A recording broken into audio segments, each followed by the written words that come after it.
ce matin, j'aimerais parler des éléments qui empêchent d'être dans l'intimité de Dieu. Les éléments qui empêchent d'être dans l'intimité de Dieu. J'ai 5 éléments que Dieu m'a donnés qui nous empêchent de rentrer dans l'intimité de Dieu.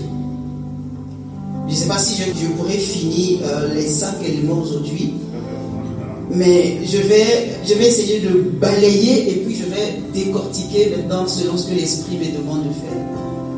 Alors, mon passage de base, c'est dans Genèse chapitre 2, le verset 25, Genèse chapitre 3, le verset 1 au verset 13. Alors, Genèse chapitre 2, le verset 25 dit ceci. L'homme et la femme étaient tous deux nus. Dis avec moi, tous deux nus. Tous deux nus.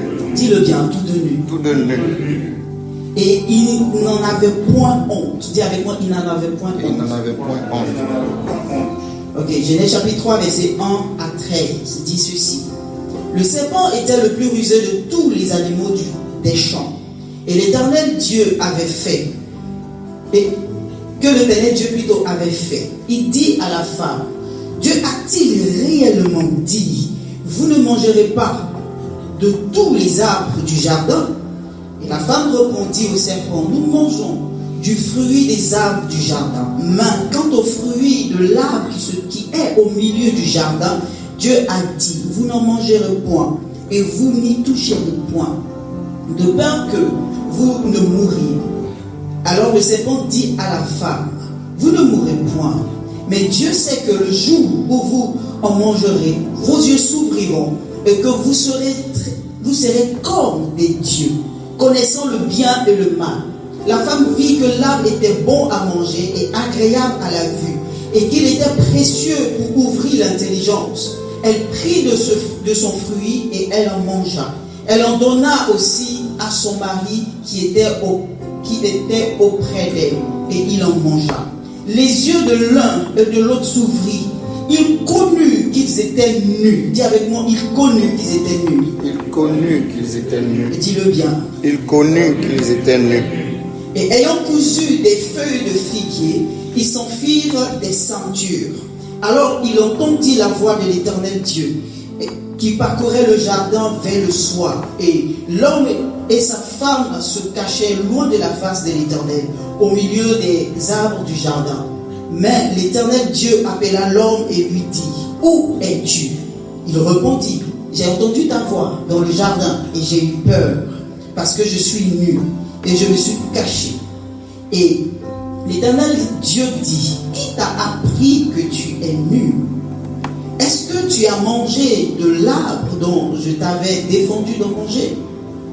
L'homme répondit, la femme que tu as mise auprès de moi m'a donné de l'arbre et j'en ai mangé. Et l'Éternel dit à la femme, pourquoi as-tu fait cela? La femme répondit, le serpent m'a séduite et j'en ai mangé.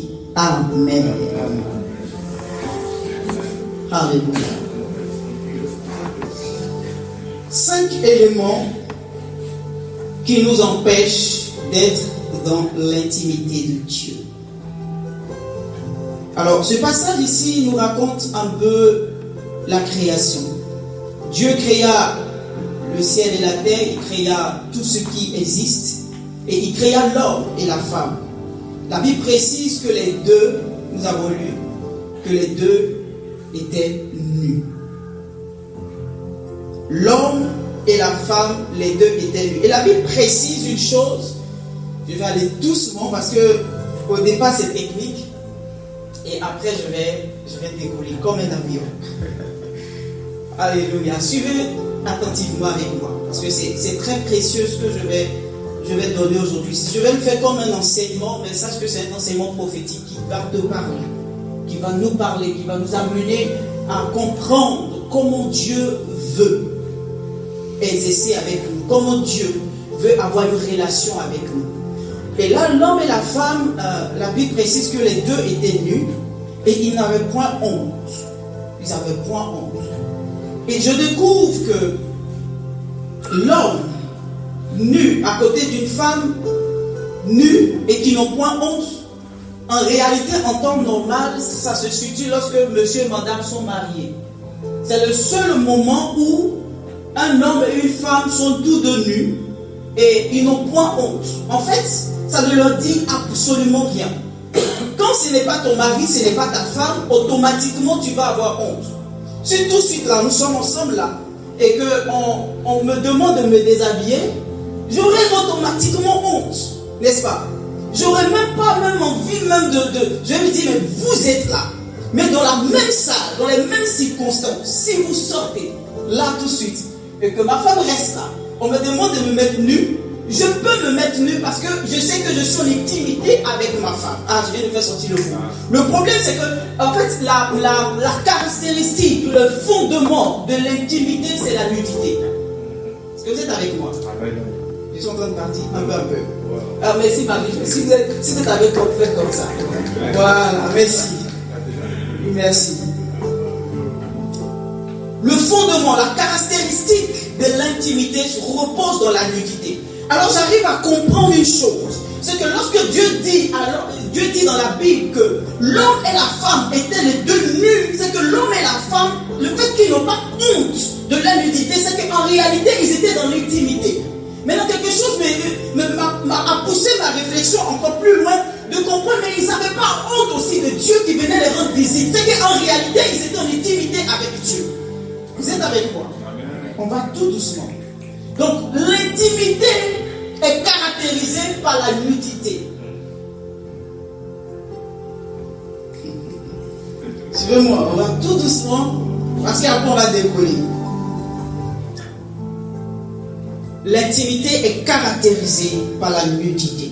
En d'autres termes, Dieu désire être nu avec nous. En fait, Dieu désire se dévoiler avec nous. Dieu désire donner tout ce qu'il est de son être avec nous. C'est pour cela que dès le départ, dès le commencement de la création, il a créé un homme et une femme et il les a laissés dans une nudité. De sorte que lui, il est capable de voir tels qu'ils sont. Il est capable de voir tels qu'ils sont. Eux aussi sont capables de voir tel qu'il est. La nudité, c'est le socle de l'intimité. C'est le socle de l'intimité. J'aimerais dire à quelqu'un que l'intimité n'est pas le fait d'être dans la présence de la personne. Je suis en présence de vous, mais je ne suis pas intime à vous. Sur certaines formes. Ça va?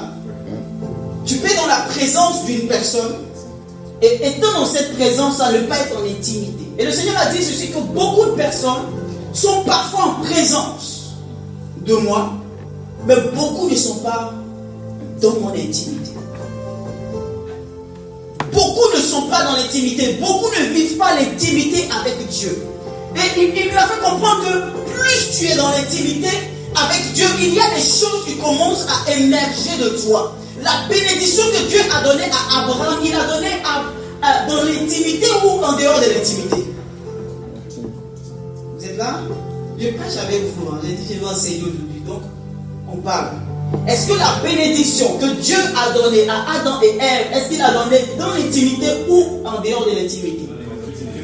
Dans l'intimité. Il dit, je te bénis. Il a promis plein de choses. La maladie, lorsqu'elle est arrivée, elle est arrivée dans l'intimité ou en dehors de l'intimité? Vous êtes là?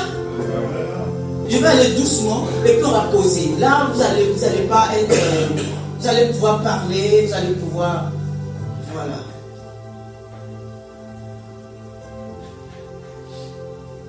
Dans l'intimité, c'est là que Dieu commence à déployer sa bénédiction. C'est dans l'intimité que Dieu commence à déployer sa grâce. C'est dans l'intimité que Dieu commence à déployer sa puissance.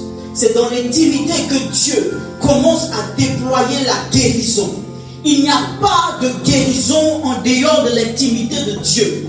Beaucoup sont malades parce que simplement ils ne reçoivent pas la guérison parce qu'ils ne sont pas intimes à Dieu. Lorsque tu es intime à Dieu, Dieu lui-même, il se permet de pouvoir envoyer sa bénédiction. C'est dans sa bénédiction, c'est dans son intimité qu'on reçoit les grâces et la puissance de Dieu.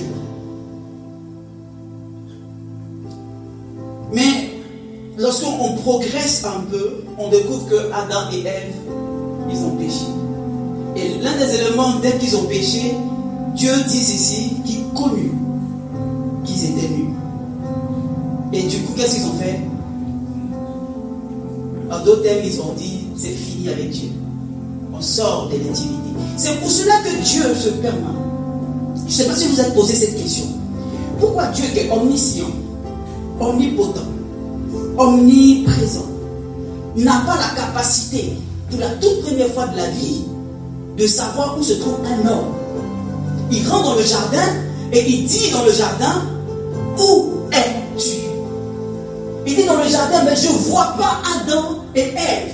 Je me suis dit, mais Seigneur, toi qui es tout puissant, toi qui as la capacité de tout savoir, pourquoi est-ce que tu n'arrives pas à voir un seul homme que tu n'arrives pas à voir? Toi qui dis que tu vois toutes choses, il dit non, je ne le vois pas dans mon intimité. Il est dans ma présence, mais il n'est pas dans mon intimité. Amen.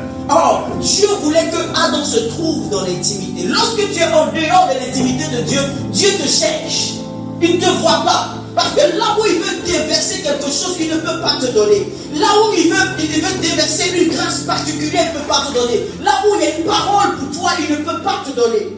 Même si tu te trouves dans sa présence, il voudrait être dans l'intimité avec toi.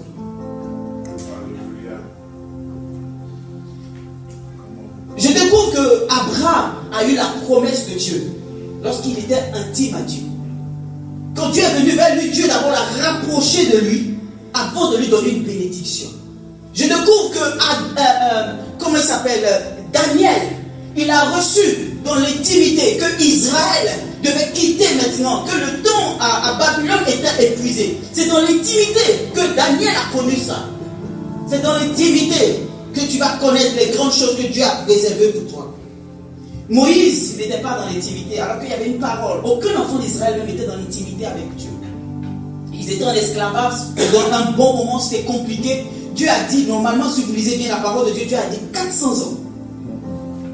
400 ans, et puis je vous délivre.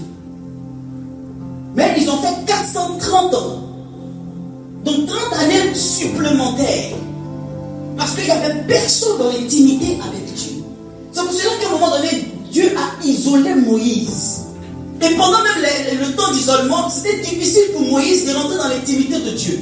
Dieu a créé toutes sortes de choses pour pouvoir la tirer dans son intimité. C'est là qu'il a commencé à parler.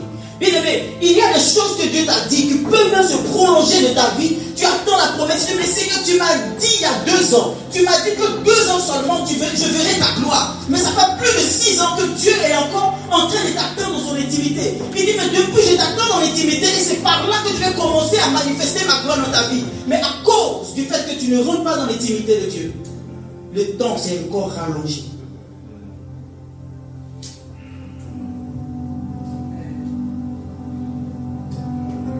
Viens avec mon intimité avec Dieu. Dis-le bien, l'intimité avec Dieu. C'est dans l'intimité avec Dieu que Dieu nous oriente. C'est dans l'intimité avec Dieu que Dieu solutionne les problèmes de notre famille.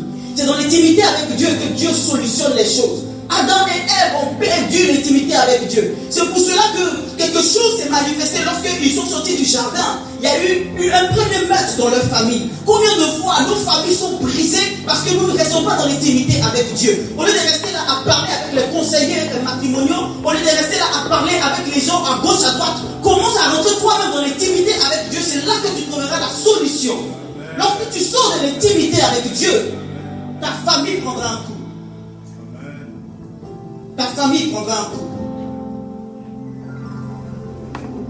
Aujourd'hui, on a perdu l'intimité avec Dieu. On a la présence de Dieu, mais on n'a pas l'intimité avec Dieu. Quand tu as l'intimité avec Dieu, tu dégages la gloire, la puissance. L'Église, en général, a perdu cette intimité avec Dieu. On a mis le feu étranger même dans notre intimité avec Dieu. Et ce qui fait que nous, on est faible par ce qui se passe dehors. On est devenus faibles. Nous sommes des chrétiens, nous avons toujours la tête baissée. Toujours c'est nous qui avons peur. Toujours c'est nous qui se disons, mais on va faire comment? C'est dur, c'est difficile, c'est compliqué. Parce que nous ne sommes pas dans l'intimité. J'ai remarqué chaque fois que quand je je rentre vraiment dans la présence de Dieu et que j'arrive à me connecter avec le Saint-Esprit, il y a quelque chose qui se dégage, c'est que je commence à voir les choses de l'avenir. Je commence à voir les choses qui vont se passer et je n'ai plus peur. C'est comme si toutes les craintes, toutes les inquiétudes, même si je sais que j'ai tel problème, arrivé là-bas, je perds conscience de tout ça et j'arrive à me connecter parce que dans l'intimité de Dieu, il te donne, te révèle ce que lui-même il est. Et tu perds toutes tes inquiétudes. C'est dans l'intimité de Dieu qu'on reçoit la force et la puissance.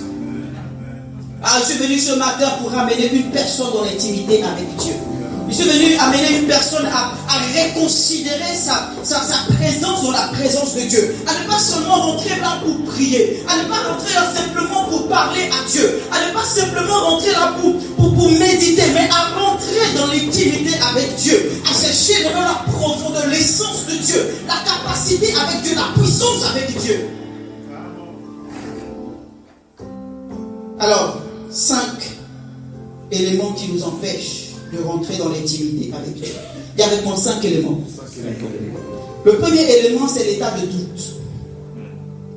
Le deuxième élément, c'est l'état de désobéissance.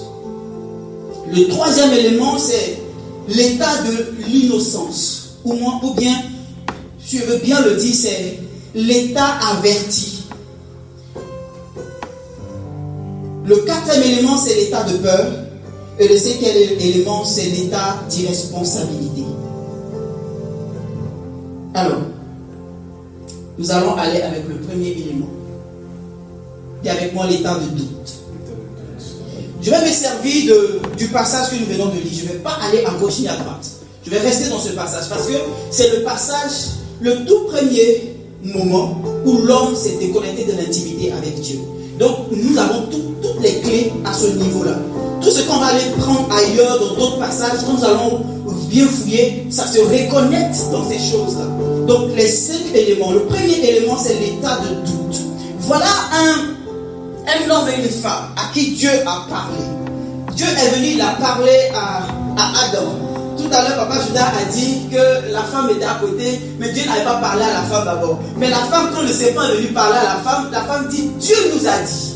Donc ça veut dire qu'elle était consciente que Dieu avait parlé. Donc ça veut dire qu'elle savait la parole que Dieu avait donnée. Mais quand l'ennemi est venu, l'ennemi a commencé à leur dire, est-ce que Dieu a réellement dit? Il a commencé à remettre en doute la parole que Dieu a donnée. Frères et sœurs, le premier élément qui nous empêche de rentrer pleinement dans l'intimité de Dieu, ça commence là. L'ennemi commence à remettre en doute la parole que Dieu nous a donnée, ce que Dieu nous a adressé dans l'intimité. Il commence à venir mettre des failles dans la parole que Dieu nous a laissée. Il commence à venir mettre des petits éléments qui peuvent nous dérouter de la parole de Dieu. Il vient titiller notre conviction de la parole de Dieu. Il vient affaiblir notre conviction de ce que Dieu nous a donné et ce que Dieu nous a laissé. L'état de doute, c'est l'incertitude, c'est être perplexe, c'est hésiter, c'est être sceptique. Et on peut dire même c'est l'incrédulité. Ça commence comme ça. Tu commences à être incertain sur certaines paroles de Dieu. Tu commences à douter un peu, tu commences à te poser beaucoup de questions sur même ce que Dieu t'a dit, que ce soit dans sa parole, que ce soit des paroles directement adressées à ta vie. Tu commences à douter un peu et après tu commences à être incrédule, à ne plus croire en ce que Dieu a dit. C'est là commence déjà notre progression de sortir en dehors de l'intimité de Dieu. Satan a commencé par là. Il a commencé par là. Et chose bizarre, c'est que Dieu a parlé à Adam et à Ève. Mais Adam et Ève ont rencontré une autre personne qui a une nouvelle révélation. Une personne qui est sortie de nulle part, on ne sait où, mais il vient dire à Adam et Ève, ah moi j'ai une nouvelle révélation, Dieu m'a dit des choses sur ta vie. Et il commence à dire, non, si vraiment tu crois en ce que moi je te dis, si tu crois en moi, j'ai la capacité de te montrer qu'avec cette parole-là, tu es capable d'atteindre cette dimension. Ça ne vous rappelle pas des choses?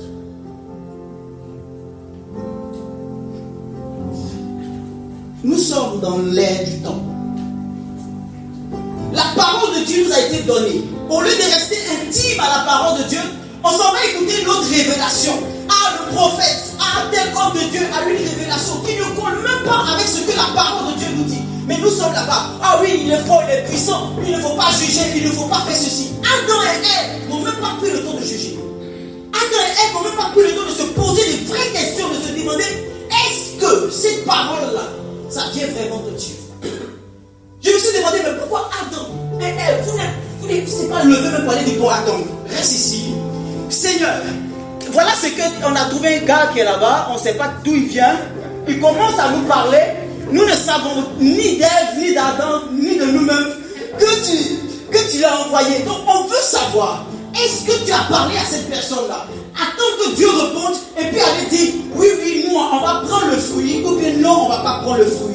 Combien de fois les chrétiens d'aujourd'hui sont maintenant dans écouter sur Facebook, écouter sur les réseaux sociaux, ne pas prendre le temps sur la parole de Dieu, et puis quand on écoute, on dit, ah c'est bien, et puis on commence à vivre par rapport à ça. Voilà comment nous vivons aujourd'hui à l'époque d'Adam et Ève. Si tu étais là-bas, est-ce que tu n'allais pas prendre le fruit? Si tu étais là-bas, est-ce que tu n'allais pas prendre ce fruit? Aujourd'hui, nous sommes en train de sortir à chaque fois de la présence et de l'intimité de Dieu. Aujourd'hui, nous sommes en train chaque jour de sortir à cause du doute. La foi vient de quoi? De ce qu'on entend. Qu'est-ce que tu as entendu? Ce que tu as entendu, est-ce que ça te donne réellement la foi ou ça t'enlève la foi? Est-ce que ça te construit? Est-ce que c'est vraiment ce que Dieu t'a dit? Est-ce que la prophétie qu'on a libérée sur ta vie là, est-ce que tu es en train de marcher réellement par rapport à ça? Parce que Dieu l'a dit, ou bien tu marches parce qu'il y a un père qui t'a dit, mais il y a quelqu'un, un homme qui t'a dit. Parce qu'il a eu la révélation. J'ai compris que Dieu ne veut pas faire une relation, comment je vais dire ça? Dieu ne veut pas faire, Dieu ne veut pas faire une relation à trois. Est-ce que vous comprenez ce que je dis? Dieu ne veut pas faire une relation à trois. Dieu veut faire une relation avec toi et lui. C'est pour cela que Adam et Ève étaient un. Donc ça faisait une personne avec Dieu. Vous comprenez avec moi? Donc quand maintenant tu commences à faire entrer dans l'intimité une autre personne, sache que cette personne-là risque de te dérouter de l'intimité avec Dieu. Et c'est ce qui s'est passé avec le diable. Voilà, nous sommes dans l'intimité aujourd'hui, nous croyons plus à ce que le médecin a dit. Tu vas à l'hôpital, le médecin te dit, mon frère, tu as le cancer. Et puis toi tu dis, alléluia, j'ai le cancer. Le médecin te dit, tu as telle maladie. Tu dis, oui, j'ai telle maladie. Tu commences à pleurer, tu commences à réfléchir, et tu commences à naturellement poser des actions qui t'amènent dans ça. Parce que tu t'es laissé simplement berner par un médecin. Oui, la maladie peut être réelle. Attendez, j'ai une petite chose. Ce que le diable est venu dire à Adam et Ève, est-ce que ce n'est pas la vérité? La preuve, ils sont sortis de la présence de Dieu. La preuve, ils sont devenus comme les dieux. Aujourd'hui, nous voyons l'ordre, comment nous marchons nous-mêmes. Nous marchons comme si on était Dieu. On fait les choses comme si c'était nous, on était les tout-puissants, les vainqueurs. Ce que Satan a dit, c'est une prophétie vraie, mais elle ne vient pas de l'intimité de Dieu. Écoutez, toute prophétie ne veut pas dire que ça vient de Dieu. Les gens peuvent parler. Le monde spirituel, il est large, mais il est séparé en deux. Lorsque tu montes dans le monde spirituel, tu rentres dans l'intimité avec Dieu, il y a quelque chose qui se passe. C'est que tu es susceptible d'être connecté par le monde de Dieu ou dans le monde de Satan. Où est-ce que tu vas? C'est pour ça que la Bible permet de dire juger les prophéties.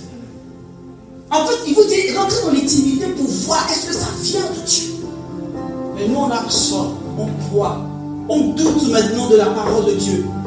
Je découvre des chrétiens qui commencent à venir poser des questions. Mais est-ce qu'un chrétien peut faire ceci? Est-ce qu'un chrétien peut faire cela? Est-ce qu'un chrétien... Va dans la Bible.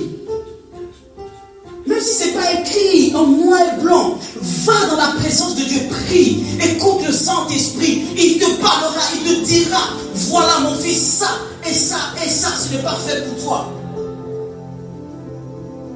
Mais nous, on cherche le serpent à gauche à droite pour nous donner des révélations. On cherche tel à gauche, tel à droite pour venir nous dire quelque chose. C'est pour cela aujourd'hui nous sommes en train de douter de beaucoup de choses venant de Dieu.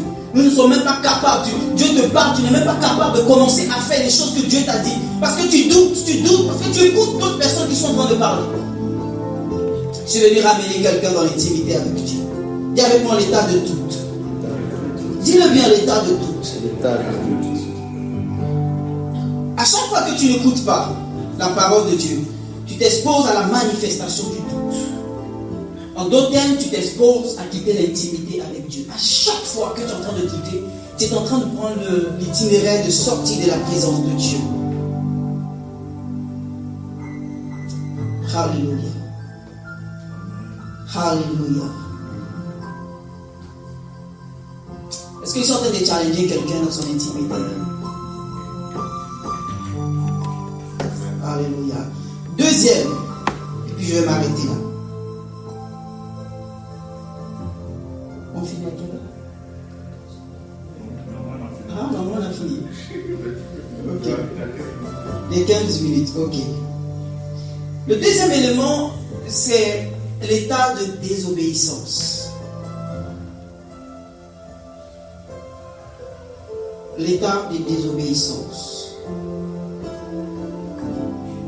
Mais une des choses que j'aimerais bien mentionner ici, j'ai noté que l'état de désobéissance, c'est le fait d'agir délibérément contre la volonté de Dieu.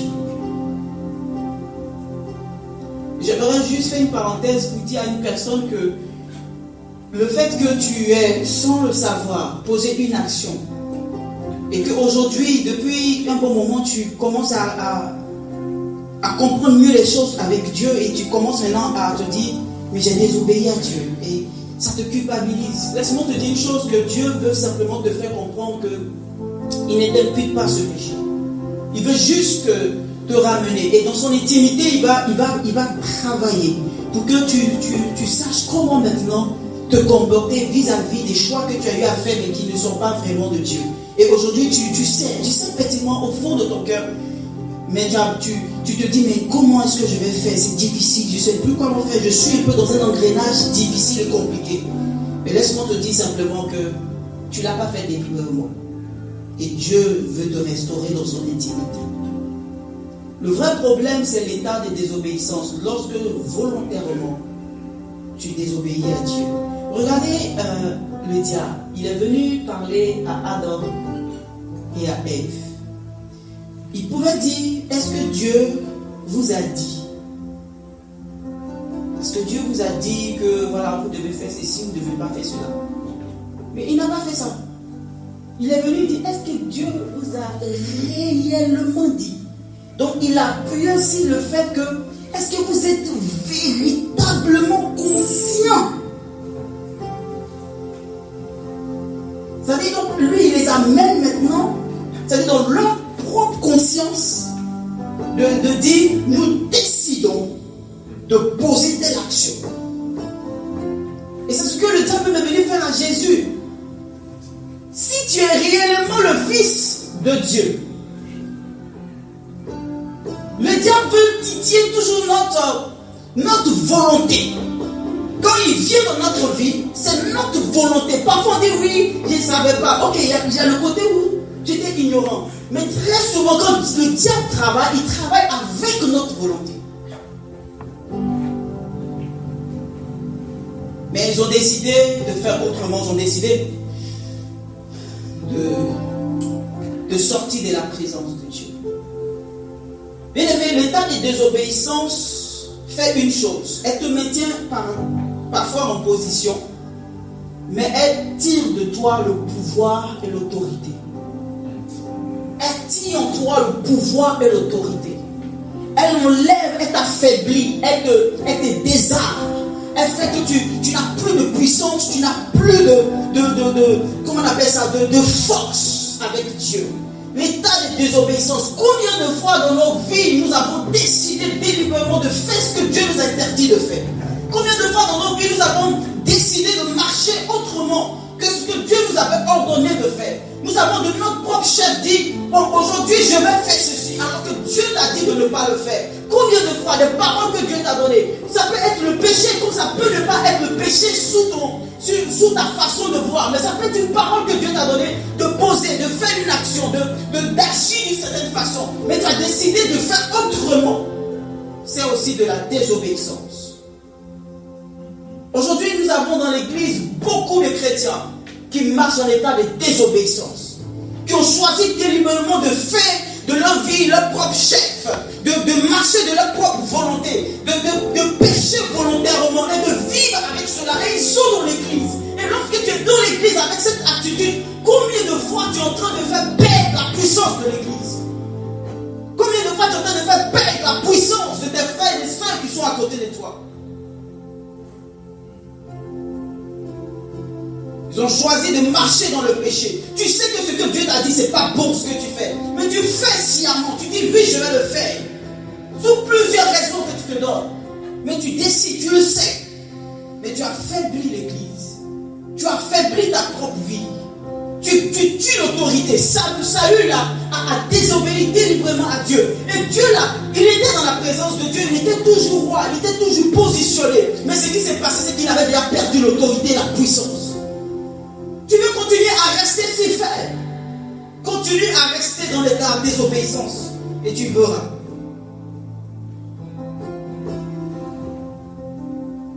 Aujourd'hui, nous voulons faire des compromis avec la parole de Dieu.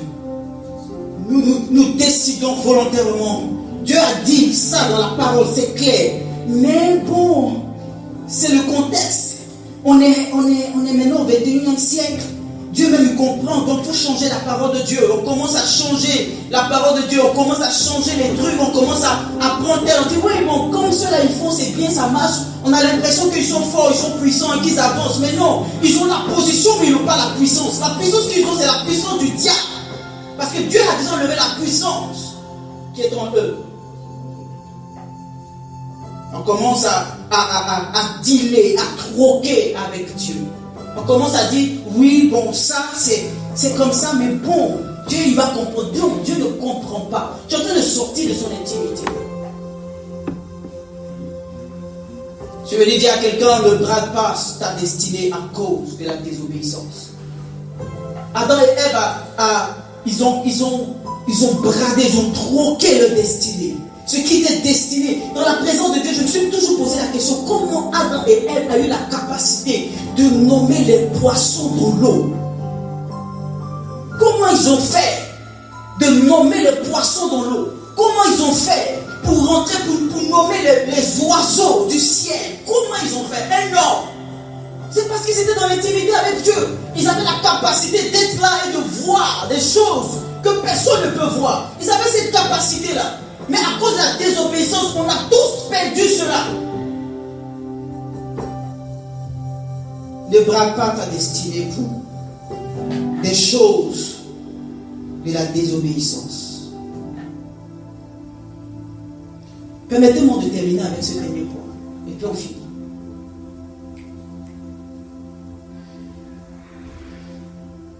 Le dernier point, c'est l'état d'innocence. Ou, je veux dire, en réalité, l'état averti. L'état d'innocence, c'est la solution. Mais l'état averti, c'est l'élément qui nous empêche. Dans l'état d'innocence, quand on regarde dans l'état d'innocence, il y a point de honte. Ils étaient tout de nus, mais ils n'avaient point honte. Et quand ils ont péché, la Bible dit qu'ils connurent. Donc ils ont eu maintenant connaissance. Ils étaient plus innocents. Ils ont eu connaissance. Il y a 3 états humains. En tout cas, après avoir fait des recherches, il y a 3 états humains qui nous laissent dans un état d'innocence. Le premier état, c'est l'enfant. L'état de l'enfance. Quand tu es enfant, tu peux te mettre nu ici, te balader, ça ne te dit absolument rien. Deuxième état, c'est l'état de très grande vieillesse. Quand quelqu'un est très très très vieux, tu commences à avoir l'Alzheimer. Tu peux le laver, tu peux l'amener où tu veux. Il ne va même pas dire quoi que ce soit. Et la troisième étape, c'est l'état de quelqu'un qui est sous substance. Quand tu bois, à un moment donné, tu sais plus ce que tu fais. Tu peux même te mettre nu dans la rue, les gens passent, ça ne te dit absolument rien. Ou bien que tu prennes la drogue jusqu'à un niveau et que tu n'arrives même plus à savoir même dans quel état tu es. Donc c'est les trois dimensions dans lesquelles un homme rentre dans l'état d'innocence. Alors, qu'est-ce que je veux dire par là? L'état d'innocence, c'est en fait d'avoir conscience de Dieu plus que nous-mêmes. L'état d'innocence, c'est cet état-là qui fait que quand nous sommes dans la présence de Dieu, nous sommes tellement conscients de Dieu que d'être conscients de notre propre vie. Et j'ai compris par ce message que Dieu me faisait comprendre que beaucoup de personnes sont dans la présence de Dieu, mais ils ont ce problème. Ils sont tellement conscients d'eux-mêmes, tellement conscients de leurs inquiétudes, tellement conscients de la maladie qu'ils ont, tellement conscients du problème familial qu'ils ont, tellement conscients de l'échec qu'ils ont connu, tellement conscients de la société, tellement conscients des travaux, du travail, des enfants, tellement conscients que quand tu rentres dans la présence de Dieu, tu n'as plus la capacité de rentrer dans l'intimité avec Dieu. Parce que quand tu arrives même, tu oublies Dieu. C'est difficile même pour certaines personnes quand ils rentrent dans la présence de Dieu. Dès que tu commences à dire Seigneur, merci, merci. Et du coup, tu entends, ouais, tu n'as pas encore payé telle facture. Tu n'as pas encore parlé, tu n'as même pas parlé à ton fils aujourd'hui. Tu commences maintenant à avoir des pensées. C'est ce qui fait que ça t'empêche de rentrer dans l'intimité avec Dieu.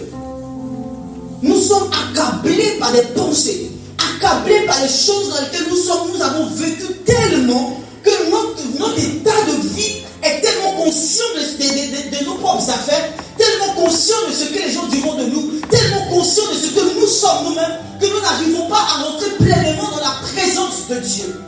Qu'est-ce qui t'accable? Qu'est-ce qui accable tes pensées? Qu'est-ce qui est dans ta conscience qui t'empêche de rentrer dans la présence de Dieu?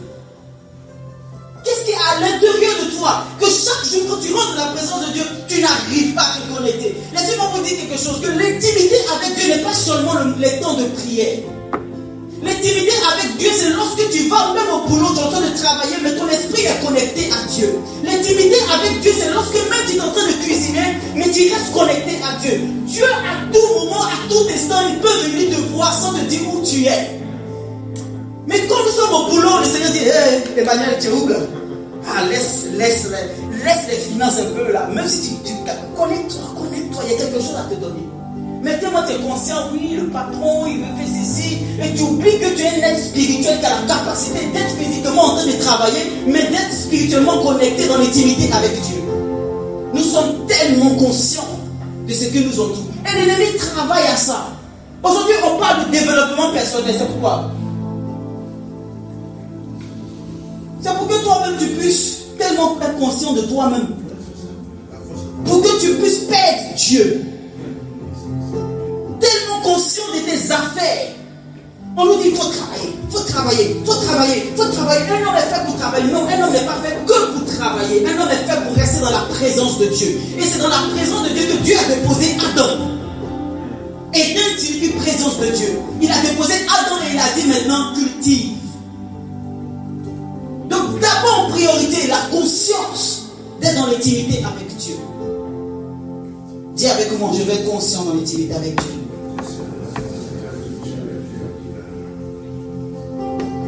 Un des éléments, je termine par là, qui t'amène à être conscient de Dieu, c'est cultiver ton esprit à rester dans la présence de Dieu. Chaque jour, être dans la présence de Dieu. Chercher un moment, même partout où tu passes, à être connecté à Dieu. Tu ne peux pas être tout le temps sur les réseaux sociaux et puis dire que je vais être connecté à Dieu. Parce que ce que tu vas voir sur les réseaux sociaux, quand tu vas dans la présence de Dieu, ça va te revenir. Quand tu vas au boulot, tu restes en train de discuter avec tes collègues tellement, tu n'es même pas conscient de Dieu. Tu ne peux même pas évangéliser parce que tu ne connais pas le cœur de Dieu. Tu seras en train d'écouter seulement ce qu'ils disent et puis tu rigoles. Tu écoutes, tu rigoles. Tu t'en vas prendre les cafés, tu rigoles. Tu es là-bas, mais tu n'es même pas conscient que le cœur de Dieu est en train de parler pour la vie d'une personne et donc je vais lui libérer une parole pour cette personne. Tu n'es pas dans l'intimité avec Dieu.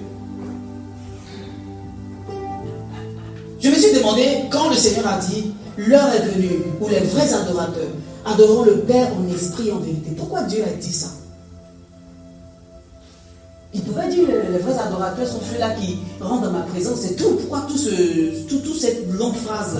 Pour nous dire quoi en fait? Tu es un vrai adorateur, rentre dans la présence de Dieu, tu vas adorer.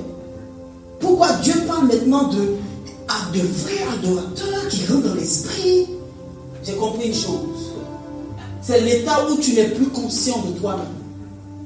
C'est l'état qu'à chaque fois, même dans un temps d'adoration comme ce matin, tu restes et tu ne penses plus à ce que tu es, à ce que tu fais. Tu ne penses plus à rien et tu laisses ton esprit se monter vers l'esprit de Dieu. C'est à ce moment-là que Dieu ouvre ton esprit et tu commences à voir les choses. Frère, tu es capable où tu es de voir les choses cachées. Tu es capable d'entendre Dieu te parler aussi. Tu es capable de prophétiser. Tu es capable de guérir, de prier pour un malade, il sera guéri. Tu es capable de faire. Dieu a mis sa puissance dans son intimité. Ton seul problème, c'est l'intimité avec Dieu. Ton seul problème qui fait que tu as peur parfois, c'est l'intimité avec Dieu. Le seul problème qui fait que nous sommes faibles, nous pensons que oui, d'autres se résident bon. Comme Dieu il donne la puissance à qui il veut. Dieu donne le don à qui il veut. Donc quand Dieu il va le faire, il va me donner. Non. Il dit chercher. C'est celui qui cherche et c'est à lui que Dieu donnera. Si tu rentres dans l'intimité avec Dieu, tu auras des révélations de Dieu. Tu n'auras pas les révélations d'un autre qui est à côté de toi et qui nous dit des choses qui ne viennent pas de Dieu. Il faut rentrer dans l'intimité avec Dieu. Dieu a couvert l'homme. Je me suis posé la question, mais Seigneur, mais à la fin, tu es venu, l'homme lui-même a trouvé les feuilles pour pouvoir, voilà, on dit pour faire une ceinture. Et puis Dieu est venu, il couvre. Le Seigneur m'a fait comprendre ici que Dieu, il couvre la nudité de l'homme pour un temps, afin de permettre que rien de l'extérieur, à part lui, ne rentre dans l'intimité de l'homme. Que personne n'ait la capacité de venir voir l'intimité de l'homme. C'est pour ça qu'il a fermé. Pour lui dire, bon, tu as quitté mon intimité, mais je veux fermer pour ne pas que les gens rentrent dans ton intimité. Parce que si les gens rentrent dans ton intimité, tu ne vas jamais retrouver mon intimité. Et il a donné maintenant la capacité à l'homme de rentrer dans son intimité à la croix de Golgotha lorsque le voile a été déchiré. C'est à ce moment-là qu'il a donné accès à tout le monde de rentrer maintenant dans son intimité. Et je suis venu te dire que Dieu t'attend dans son intimité. Dieu veut te voir dans son intimité pour faire de grandes choses avec toi. Est-ce qu'on peut se tenir debout ensemble? Dieu veut te voir dans son intimité. Dieu veut reconnecter les choses avec toi. Dieu veut vivre des choses avec toi, une expérience nouvelle avec toi. Dieu veut plus vivre quelque chose d'extraordinaire avec toi. Dieu en a marre de rester simplement en ta présence. Dieu en a marre simplement que tu viennes rester dans sa présence. Il veut que tu ailles plus avec lui dans son intimité. Il veut que tu ailles plus vivre des choses extraordinaires. Parce que dans l'intimité là-bas, il a réservé une gloire pour toi. Parce que dans l'intimité avec Dieu, il a réservé une guérison pour toi. Va chercher ta guérison dans l'intimité avec Dieu. Va chercher la puissance dans l'intimité avec Dieu. Va chercher ta destinée dans l'intimité avec Dieu. Va chercher l'onction dans l'intimité avec Dieu. Va chercher la révélation dans l'intimité avec Dieu. Est-ce que tu peux parler? Tu peux commencer à parler. Tu peux commencer à parler. Tu peux commencer. C'est toi et lui. C'est pas moi. C'est toi et lui. C'est ton intime. Donc toi-même, trouve les moyens pour entrer avec lui. Trouve les moyens. Trouve les moyens. Par la prière, trouve les moyens. Par la parole de Dieu, trouve les moyens. Fais tout pour entrer dans son intimité. Lève la voix, parle au Seigneur.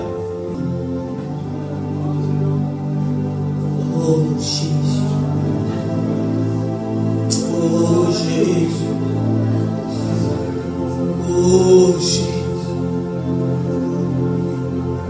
Oh ride valise ou la bahade galise. Oh man discobili salido boshadi da luz. Coli de bare de moskeli balusi la balie de cali de baros. Mali de balakin de bre suli male si talata keli da rosa. Malide vaunune malisali de kele brailo sili de mande bro shabaleta. Marele bro sikele bo sindeli la balisa. Melide kanilo savalite le bro setele bele shikala baba. Malide bele yasumle ketili bo baba setele brosa. Olide kandi brosa valide kelile bo sebele da huluna iskili braide rosa. Bien aimé, un vent de restauration est donné à qui veut le prendre. Un vent de restauration est donné à qui veut le prendre. Un vent de restauration est donné à qui veut le prendre. Je viens de ce vent pour restaurer ceux qui le désirent. Je viens de ce vent pour redonner les ailes à ceux qui le désirent. Je viens par ce vent toucher la vie de celui qui le désire. Je viens par ce vent donner une autre dimension à celui qui le désire. Je ne donne pas à celui qui ne le veut pas, mais je le donne à celui qui le désire. Je veux restaurer ta vie, je veux restaurer ton âme, je veux restaurer ton foyer, je veux restaurer tes affaires, je veux restaurer tout en toi. Mais seulement si tu le désires. Seulement si tu le désires. Seulement si tu le désires. Seulement si tu le désires. Seulement si tu le désires. Seulement si tu le désires.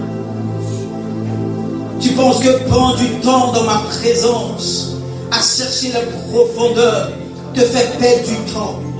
Tu penses que prendre du temps dans les profondeurs de ma parole, dans l'intimité de la prière, te fait perdre du temps. Tu te mets du doigt dans l'œil. Tout ce que tu fais comme activité, pensant que tu es actif, tu veux rester tellement actif que tu as oublié l'essentiel que moi je peux te donner. Tu es en train de retarder ton avenir. Tu es en train de retarder la dimension de ta vie. Tu sais que dans l'intimité, je vais te donner l'accélération. Tu sais que dans l'intimité, je vais enclencher les choses. Tu as vu, depuis tu pries pour tel sujet. Ça ne marche pas, ça n'avance pas. Parce que tout simplement, tu as perdu l'intimité avec moi. Tu as perdu l'intimité avec moi. Tu as perdu l'intimité avec moi. Je suis venu en ce matin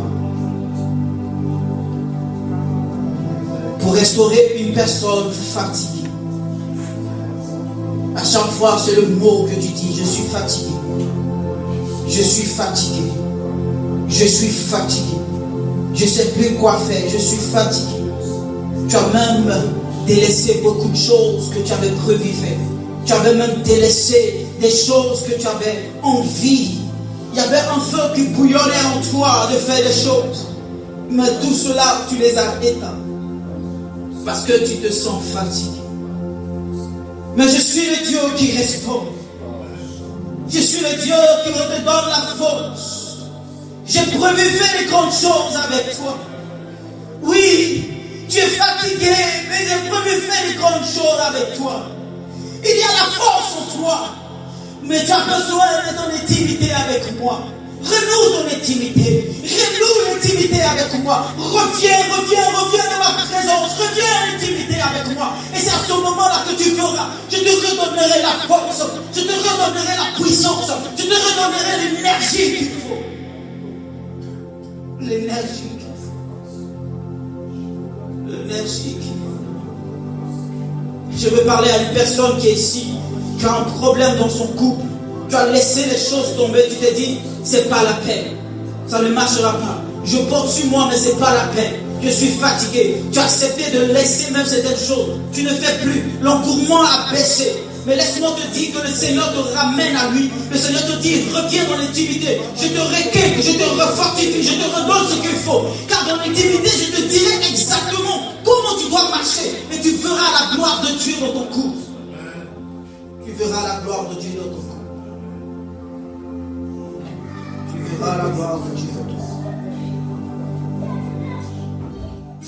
corps. En tout temps et en toutes circonstances, brûle en moi un ardent désir de te connaître. toi le seul vrai Dieu.